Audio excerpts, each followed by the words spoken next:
बिस्मिल्लाहिर्रहमानिर्रहीम। अस्सलामु अलैकुम व्यूअर्स। आज का हमारा चौथा लेक्चर है जिसमें हम सीखेंगे सा, सीन, सौद। ये तीनों हम आवाज़ हैं, लेकिन इसमें फ़र्क कैसे निकालेंगे कि ये सा है, ये सीन है और ये सौद है। तो चलिए स्टार्ट करते हैं।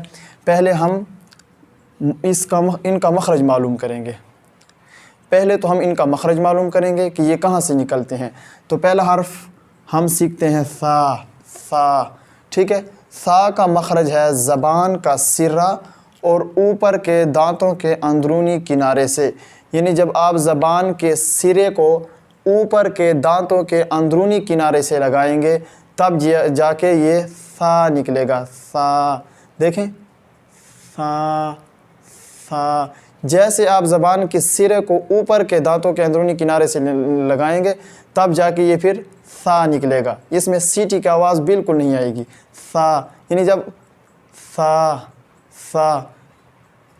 और जब अगर ज़बान की सिरे को आप ऊपर के दांतों के अंदरूनी किनारे से नहीं लगाएंगे तो फिर ये सीटी की आवाज़ आएगी, जैसे सा। देखिए अब ज़बान का सिरा उधर नहीं लगा। सा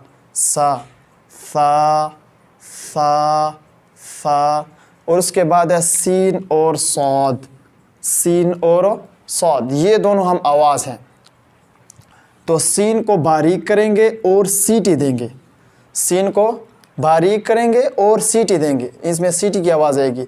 सीन।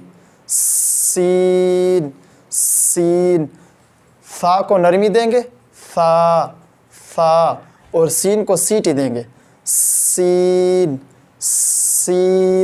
और ये है सौद, ठीक है। इसको सीटी भी देंगे लेकिन सीटी के साथ इसको मोटा करेंगे।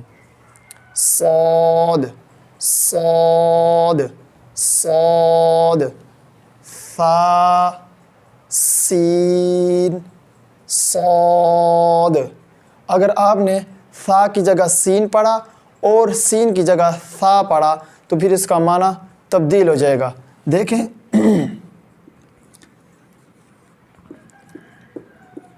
इस्मुन, ठीक है, इस्म।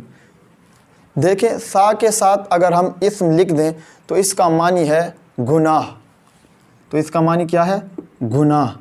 और अगर इसी इस्म को हम सीन के साथ लिख दें इस्म तो इसका मानी हो जाएगा नाम।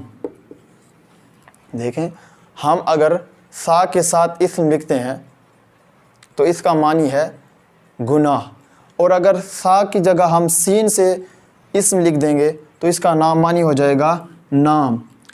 सा, सीन, सौद, सीन, सौद। बस आज का हमारा यही सबक काफ़ी था। मिलते हैं नेक्स्ट वीडियो में एक नए सबक के साथ। अगर वीडियो अच्छी लगी तो चैनल को ज़रूर सब्सक्राइब कर दें। अल्लाह हाफिज़।